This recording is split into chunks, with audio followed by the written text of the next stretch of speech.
Hello everybody and welcome to RPG Horror Stories. Listen, I'm a little bit sick. I have managed to finish reading Director's Cut Part 2. It's going to be a much shorter video and it's not going to include any not safe for work stories because it uses a lot of energy for me to read and think on the not safe for work stories because they tend to be a little bit much. So, there's no not safe for work today. And by the way, we're one sub away from the milestone, but I'm mostly done recording. I just need to record basically the second half. Alright, on with the video. DM lies about doing a TPK in the last game session I missed. He then offers me a 1v1 session where he captures my character. He then reveals that the other players never died and he just fooled me into getting captured. So we have a group that plays The Rise of Tiamat online. We had already finally reached the swamp last session and I hadn't missed a single session. I however had to miss this session as I had made other plans. The game master and group then tells me afterwards that everyone died, including my character. I didn't even play the scenario. I thought how extremely lame. I then managed to convince the game master that we could have a 1v1 session to see whether my character would survive or manage to flee.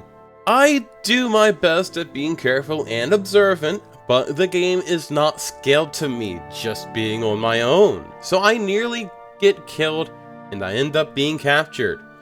The DM then tells me that the other players never actually died, and we will now proceed the next session with me captured.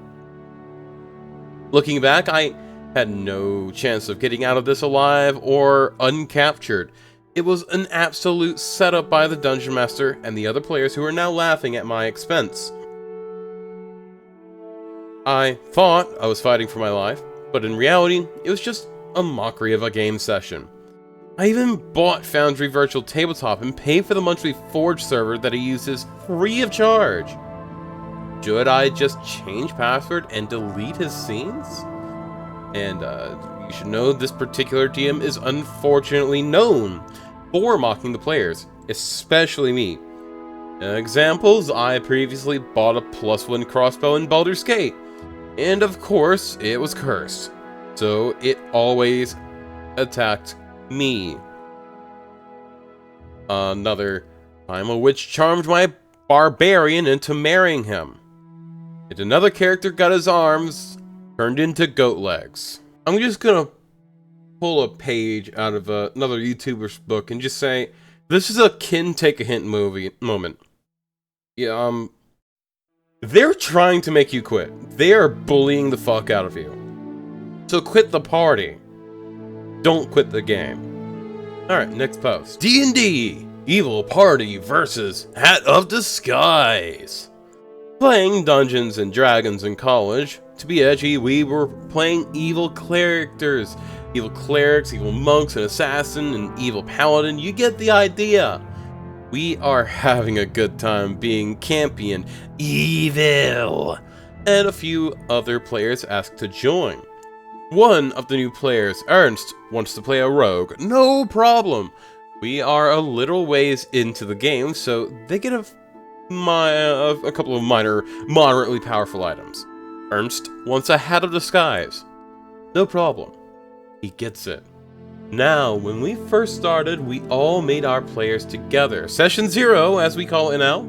But Ernst made his alone and was introduced in play. His first scene was as him disguised and hiding in the trees. He shoots us with a crossbow or something. We chase him, but he escapes. The player knows this is Ernst. The characters are confused and dismayed. Was it the noble we robbed? The temple we despoiled? This happens twice more. Each time he would stealth, be disguised, ranged attack, run, change disguises, and escape. I don't know why he was doing this. Like he was a mix of power tripping and the classic, "It's what my character would do." Ernst was like this, and always was. The third time we caught him, but he was disguised, and we could not be sure it was him. He spent a while telling us why we could not know it was him, that it could be anyone, etc., etc. We pointed out that this was an evil party, and we just simply killed him. If we were wrong, who cares? Coda. He rejoined as a mage who killed the party accidentally with a fireball. After the resurrections, we did not allow him to rejoin. That's the best part about running an evil party in your campaign. If you end up having that guy join, you can just murder him and steal all this shit off of his corpse. Just force him to leave the party, murder his character time and time again. You can just murder Hobo, and it is perfectly fine. It is perfectly within the purview of what you're doing. So, good on you guys. This is a rare instance where that guy got what was coming to him. He didn't know what the fuck was going on. And I'd argue that him not having been there for Session 0 was actually beneficial to the party. Because otherwise, well, he would have been more prepared. Now, that's all I have for today, because I am sick. Very nauseous reading this. I'm trying to save my energy. So, much love and stay sexy. I hope to see you guys later, alright?